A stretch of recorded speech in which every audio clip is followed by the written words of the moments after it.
I put on over 40,000 miles a year. In fact, I'm the only priest available right now to cover the parishes of my diocese, which is the size of West Virginia. So if you know where I can get a good used truck at a cheap price, I'm in the market for one.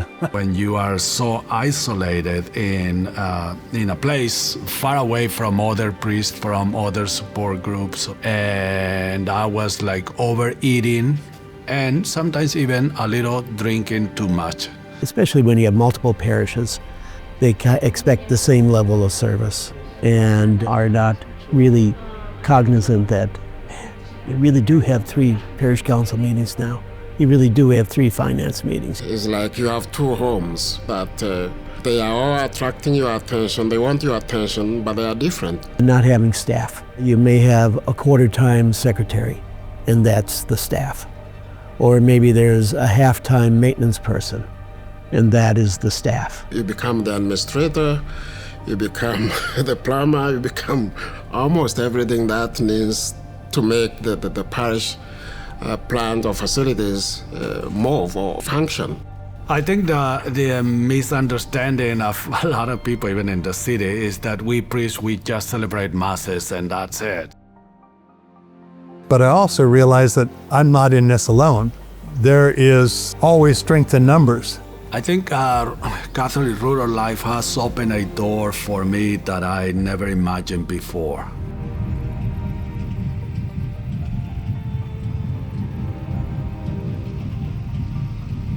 The camaraderie that we find on those retreats is a mixture of workshop and prayer and play. So the play is good, the prayer is really good, and then the workshop side is just, okay, here are the things that are difficult for us, and here are some ideas that you might be able to try.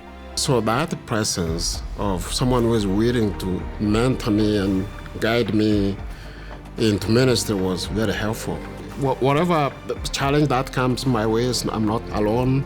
Knowing that there's someone else is doing ministry in the same setting and they're doing well, but where can I get support if I'm overwhelmed? All those things has helped me. I grew up on a dairy farm. What I remember most of all was a favorite saying of my father. He would often remind us that to be close to the soil was to be close to God. Knowing how dependent we are upon rain, knowing how dependent we are on adequate length for growing season.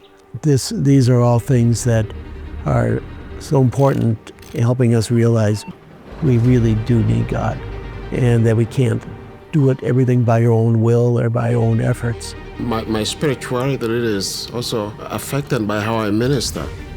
I have had confessions in a combine. I think that thriving in rural ministry looks like a community that is no longer just hanging on, but is optimistic about the future, where the priest is happy and not just hoping to get out of that place, but is really saying, I found a good home here. And it struck me then as distributing the body of Christ to the body of Christ that these are now my people, my responsibility. Don't be afraid. You are going to learn things and perhaps you might be aware of some of the talents and gifts that you might have that you haven't seen in yourself before. You are more than what you think that you are right now. Rural ministry matters to the greater church right now because there's souls out there. It's not so much about numbers, but Christ needs to be present everywhere. We remember that the church started from rural beginnings, the shepherds out in the fields. We have only, in the past 50 years, congregated in cities. So at heart, we're still a rural people. City people often think of land as that which separates cities. In the rural areas, you think of land as that which unites towns. It's one of the reasons I like blessings so much is we don't take Christ with us to the rural area.